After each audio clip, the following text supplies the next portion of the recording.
So one common question that we get asked all the time is if it's too late to start intervention. So there's common misperceptions about this magical window of time where if intervention doesn't get started or isn't completed within this developmental time frame, that it is too late. And that's absolutely not true. Although it can be potentially easier early on in development.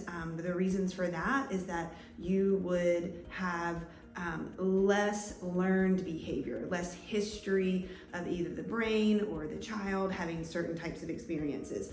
However, what we know from most recent brain research, from clinical experience, is that the brain continues to change and to adjust and to grow and to compensate for itself over time. There isn't a magical window. And so although it is better perhaps or more ideal to catch something sooner rather than later, there is no magical window. A great example of this is for kids who get a diagnosis of auditory processing disorder. Traditionally, this is a diagnosis that a lot of providers will not even consider before the age of 7. We oftentimes get families who come in and they were not able to get an evaluation done because their child wasn't old enough. And although it is easier to diagnose because we have more standardized assessments and more things available to us, it's not necessarily a great idea to wait until a child is of a certain age. Now the child is 7, maybe the child is 8, they have all this experience, they're probably way further behind.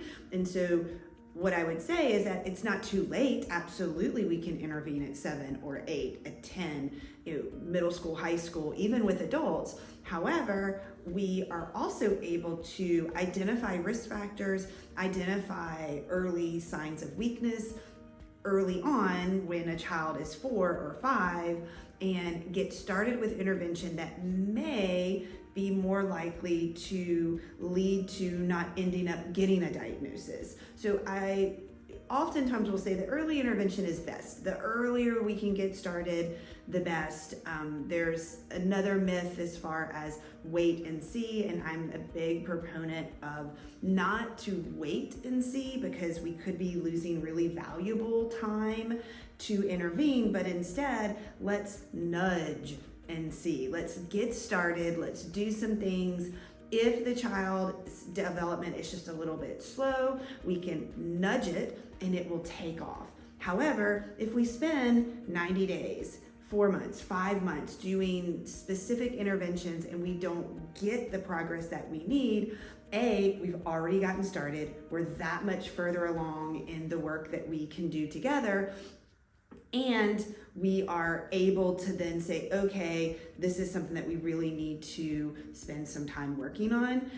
Alternatively, we spend 90 days, we nudge, development takes off, and we say, you know what, maybe we could have waited, but we were able to get that going sooner rather than later, and we're in a good spot. So as far as is it ever too late, I would say no, it's not ever too late.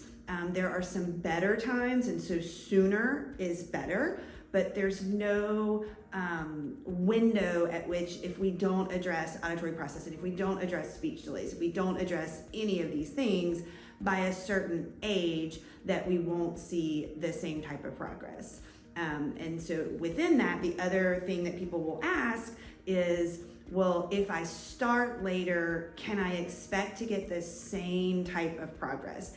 And unfortunately, every single child is different. So we never know exactly how far we can push development. However, as one of my favorite mentors used to say, or told me when I was training with her, we will do our best and we will see where we can go. And so it's never too late.